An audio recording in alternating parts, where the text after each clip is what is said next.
Welcome to my YouTube channel doctor yellow. நான் இந்த channel open பண்ணதுக்கான காரணமே என்னோட தீரா காதல் சிஎஸ்கே மேலேயும் இந்த எல்லோ ஜெர்சி மேலேயும். ஆமாங்க, சிஎஸ்கே மேலேயும் இந்த ஜெர்சி மேலேயும் இந்த டீம் மேலேயும் எனக்கு இருக்க இந்த காதல் தான் இந்த சேனலை ஓப்பன் பண்ண வச்சது. நம்ம இந்தியாவில் பொதுவாக கிரிக்கெட் பிடிக்காத ஆளே இல்லைன்னு சொல்லலாம்.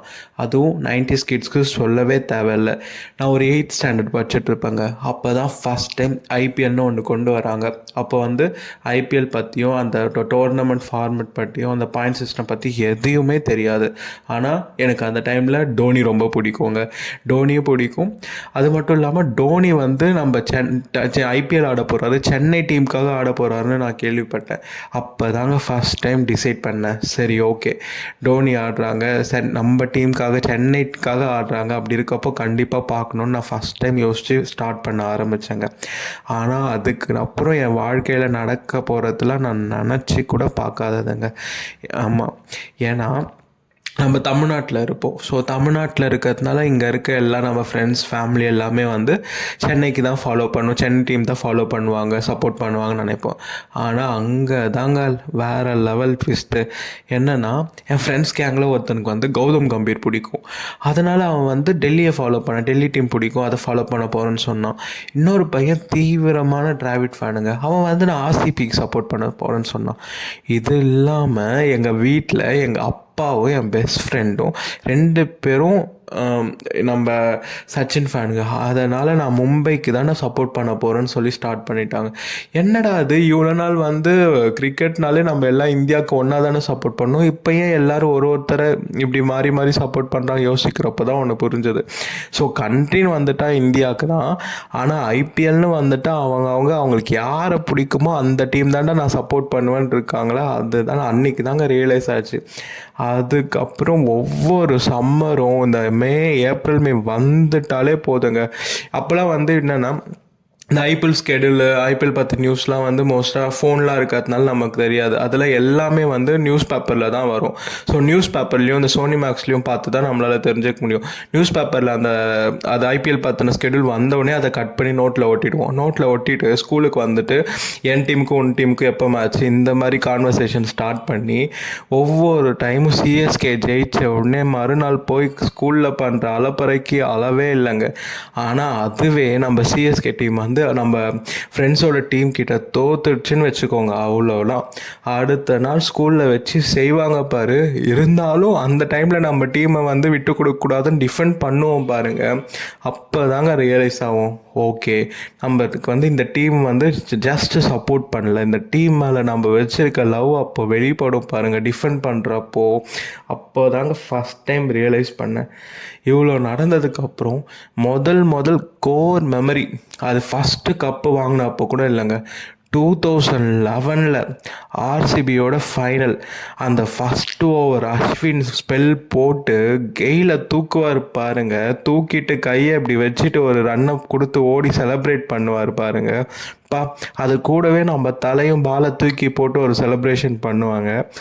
லைஃப் லாங் மெமரி, மூமெண்ட்க்கு கோர் மெமரி. அதை இப்போ நினச்சாலும் ஃப்ரெஷ்ஷாக இருக்குது. அவ்வளோ ஹாப்பியில் கத்துனதுலாம் இன்னும் ஞாபகம் இருக்குது. அந்த அளவுக்கு இம்பார்ட்டண்ட்டான ஒரு கோர் மெமரிங்க. அதுக்கப்புறம் எவ்வளவோ சிஎஸ்கே மெமரிஸ் இருக்குது. அடுத்து நம்ம தலையோட நாக்கு, தரம்சாலாவில் ஜெயிச்சாதான் நம்ம பிளே ஆஃப்குள்ளே போவோன்ற இருக்கிறப்போ தலை அடித்து இர்ஃபான் பதானை அடித்து அந்த சிக்ஸஸ்லாம் பறந்து தலை அதுக்கப்புறம் வெறித்தனமாக ஹெல்மெட் அடித்து ஒரு செலப்ரேஷன் பண்ணுவார் பாருங்க. வாழ்நாளில் மறக்க முடியாது. அதில் ஒவ்வொரு சிஎஸ்கே ஃபேனுக்கும் கோர் மெமரியாக இருக்குங்க. அதுக்கப்புறம் ஒரு ஃபஸ்ட் டைம் ஹார்ட் பிரேக் எப்போனா ரெய்னாவோட அந்த ரன் அவுட் தாங்க. இதுவுமே கிங்ஸ்லேண்ட் பஞ்சாப் கூட தான் ஆப்போனன்ட்டு பயங்கரமாக பயங்கர டார்கெட் இருக்கும், இறங்கி அடிக்க ஆரம்பித்து பயங்கரமாக கொடுத்துட்டே இருப்பார். 4-6 மாறி மாறி அடிச்சிட்டு இருக்கப்போ சடனாக பெய்லி எடுத்து அடிப்பான் பாருங்க ஸ்டம்பில், அவ்வளோதான் ரன் அவுட் ஆகிடுவார். அதுதாங்க அதுக்கப்புறம் அந்த மேட்ச் தோற்றுருவோம். அந்த டைமில் நடந்தது தாங்க எல்லா சிஎஸ்கே ஃபேன்ஸ்க்கும் ஃபஸ்ட்டு ஹார்ட் பிரேக்காக இருக்கும்னு நினைக்கிறேன். இது ஒரு பயங்கரமான கோர் மெமரி. இதுக்கப்புறம் நடுவில் நம்ம டீமை ஒரு 2 வருஷம் பேன் ஆனாங்க. பேன் ஆனப்போ பார்த்தோன்னா 16-17 அப்போ வந்து என் ஃப்ரெண்ட்ஸ் எல்லோரும் வந்து ஓகே நான் வேறு டீமுக்கு சப்போர்ட் பண்ண போகிறேன்னு போயிட்டாங்க. ஆனால் எனக்கு வந்து மற்ற டீமுக்கு சப்போர்ட் பண்ணணுன்னு யோசனையே வரல, தோணவும் இல்லை. என் டீம் வரும்டா வர வரைக்கும் நான் வெயிட் பண்ண வேண்டாம்னு சொல்லிவிட்டு 18 தலை ஒரு போஸ்ட் போட்டார். இப்படி திரும்பி நிற்கிற மாதிரி சிஎஸ்கே ஜெர்சி போட்டுட்டு அந்த போஸ்ட்டை பார்த்தோன்னே ஒரு ஹாப்பினஸ் கூஸ் பம்ப்ஸ் வந்துச்சு பாருங்கள். அதெல்லாம் மறக்கவே முடியாது. 2018 சீசன் வந்து ஒவ்வொரு சிஎஸ்கே ஃபேனுக்கும் ஒரு ஹாப்பியான சீசனுங்க. ஏன்னா ஒவ்வொரு மேட்சும் புதுசாக ஒவ்வொருத்தன் வந்து அடித்து ஒரு ஸ்பெல் போட்டு ஜெயிச்சு கொடுப்பாங்க பாருங்கள்.